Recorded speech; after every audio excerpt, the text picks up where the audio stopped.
Ağdamın fəxri Qarabağ Futbol Klubu qış transfer pəncərəsinə ən iddialı çıxan klublardan birinə çevrilir. Komandanın baş məşqçisi Qurban Qurbanov rəsmi olaraq təsdiq edib ki, klub yaxın günlərdə bir neçə yeni futbolçu ilə güclənəcək.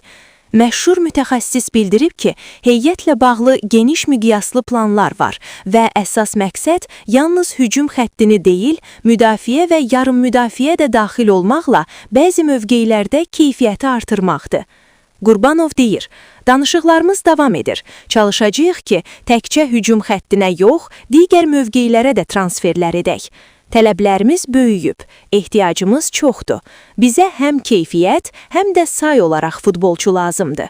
Bu açıqlama klubun qış fasiləsini passiv keçirməyəcəyini, əksinə elit səviyyədə oyunçuların izlənildiyini göstərir. Klubun skautları bir neçə ölkədə paralel iş aparır və artıq danışıqlar mərhələsində olan futbolçular var. Qarabağ hansı mövqeləri gücləndirəcək? Hazırki vəziyyətə görə komandanın daha çox diqqət göstərdiyi mövqelər bunlardır. Hücumçu, mövsümün gərginliyi və rotasiya üçün əlavə forvard şərt sayılır, çünki cari heyətdə alternativ azdır. Yarım müdafiə, xüsusilə hücuma meyilli yarım müdafiəçi və cinah oyunçulara ehtiyac var. Müdafiə, komanda bəzi zədə və yüklənmə səbəbindən bu xəttdə də təcrübəli oyunçu qatmaq istəyir. Qurbanovun tələblərimiz böyüyüb deməsi komandadan bir neçə futbolçunun qışda ayrılma ehtimalını da gücləndirir. Çempionlar Liqası məhdudiyyəti. Bu açıqlamanın ən mühüm detallarından biri yeni transferlərin Çempionlar Liqasının qalan 2 maçında oynaya bilməməsidir.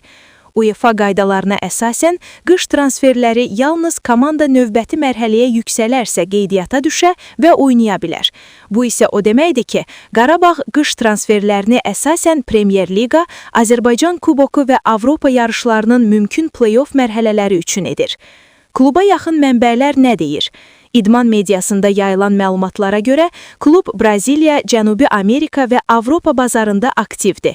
Ən azı 2 hücumçu, 1 yarım müdafiəçi, 1 müdafiəçi üzrə danışıqlar aparılır. Bəzi legionerlərin qışda komandadan ayrılması ehtimalı çox yüksəkdir. Klubun transfer büdcəsi ötən illərlə müqayisədə artırılıb və bu daha keyfiyyətli futbolçularla müqavilə bağlamağa imkan verir. Səncə Qarabağ hara qədər gedə bilər? Yeni gələnlər Çempionlar Liqasında fərq yaradacaqmı? Fikrini yaz və videonu bəyənməyi, abunə olmağı unutma.